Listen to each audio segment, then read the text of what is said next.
पिछले 2 सालों से भारत सरकार भारतीय नेवी को आधुनिक बनाने में लगी हुई थी। परमाणु पनडुब्बियां, aircraft carrier, stealth brigade, corvette सब भारत की नेवी को दिया जा रहा था। लेकिन इस दौरान भारतीय वायुसेना थोड़ी पिछड़ती हुई नजर आ रही थी। हालांकि एयर टू एयर और एयर टू ग्राउंड मिसाइल्स वायुसेना को लगातार दी जा रही थी, लेकिन वायुसेना के लिए लड़ाकू जहाजों की कमी बार बार सरकार को परेशान कर रही थी। सरकार और वायुसेना हर दूसरे तीसरे महीने HAL को खरी खोटी सुनाती थी, लेकिन इस पर कुछ ठोस खबर नहीं आ पा रही थी। लेकिन सितंबर का महीना वायुसेना के लिए इतिहास में एक मील का पत्थर साबित हो रहा है। पहले 114 राफेल जहाजों के लिए वायुसेना द्वारा सरकार को सिफारिश भेजना और अब एक साथ दो खुशखबरी भारतीय वायुसेना को मिलने वाली हैं। इन खबरों में ये दोनों खबरें रूस के 5वीं पीढ़ी के जहाज Su-57 को लेकर है। तो चलिए ये दोनों खबर मैं आपको बताता हूं। तो इस समय भारत के लिए सबसे जरूरी 5वीं पीढ़ी का लड़ाकू विमान है। अब से एक हफ्ते पहले एक रूसी प्रतिनिधि मंडल भारत में HAL के नासिक वाले प्लांट की सारी सुविधाओं को देखने आया था।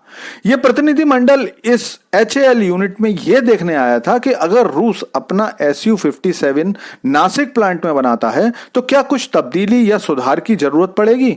इससे पहले रूस इस प्लांट में अपना Su-30 बनाता रहा है। तो इस सारे दौर में इस सारी संभावनाओं को अच्छे से एनालाइज किया गया और अब खबर आ रही है कि रूस भारत में अपना Su-57 बनाने की तैयारी कर रहा है। अब तक जो बातें केवल और केवल हवा में थी कि रूस Su-57 का ऑफर दे रहा है, फाइनली वो सच होने वाली हैं। दरअसल खबर आ रही है कि रूस ने भारत को फॉर्मली प्रपोजल दिया है कि वो भारत में Su-57 बनाना चाहता है। इसके लिए वो भारत को 100% ट्रांसफर ऑफ टेक्नोलॉजी के लिए तैयार है और साथ साथ में रूस सोर्स कोड भी दे सकता है। HAL के नासिक प्लांट में कुछ तब्दीली करके रूस वहां पर Su-57 बना सकता है, जिसके लिए भारत भी काफी हद तक राजी है और हो सकता है कि इस साल दिसंबर में जब रूसी राष्ट्रपति पुतिन भारत आए तो इस तरह के समझौते पर सिग्नेचर भी हो जाए। लेकिन यहां आप ये पूछ सकते हो कि भला ये सब इतनी जल्दी जल्दी क्यों हो रहा है। तो इसकी वजह यह है कि भारत Su-57 की 7 स्क्वाड्रन खरीदने वाला है। यह खबर देखिए, इसमें बताया गया है कि भारत जो 7 स्क्वाड्रन लेने की प्लानिंग कर रहा है उसमें 2 रेडी टू यूज यानी कि रूस में ही बनकर आएंगे और बाकी भारत में ही बनने वाले हैं। ऑपरेशन सिंदूर के बाद भारत की तरफ से जो तेजी आई है उसकी वजह यह है कि अब तक भारत की सोच यह थी कि 2 फ्रंट वॉर के लिए भारत के पास 42 स्क्वाड्रन होनी जरूरी है।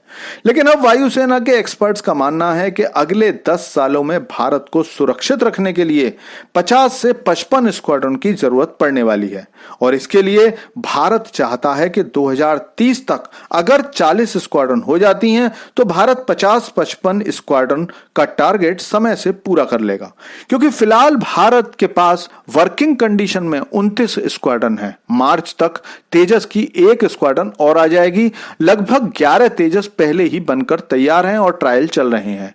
अगले 2-3 सालों में 2 स्क्वाड्रन राफेल की और 2 स्क्वाड्रन Su-57 की तैयार हालत में अगर भारत आती हैं तो 34 स्क्वाड्रन होंगी और इस दौरान तेजस की भी 2-3 स्क्वाड्रन बनकर तैयार हो जाएंगी। तो उम्मीद यही है कि अगले 5 सालों में 8 से 10 स्क्वाड्रन भारत के पास बढ़ जाएंगी, जिसके बाद अगले 5-7 सालों में 50 स्क्वाड्रन को पार करना कोई बड़ी बात नहीं होगी। वैसे भी भारत 2047 तक अपने पास 60 स्क्वाड्रन करने की सोच रहा है। तब तक भारत के पास Tejas MK1, MK2, Rafale, Su-57, Su-30 MKI और M का सब होंगे, जो कि बहुत शानदार कॉम्बिनेशन होने वाला है।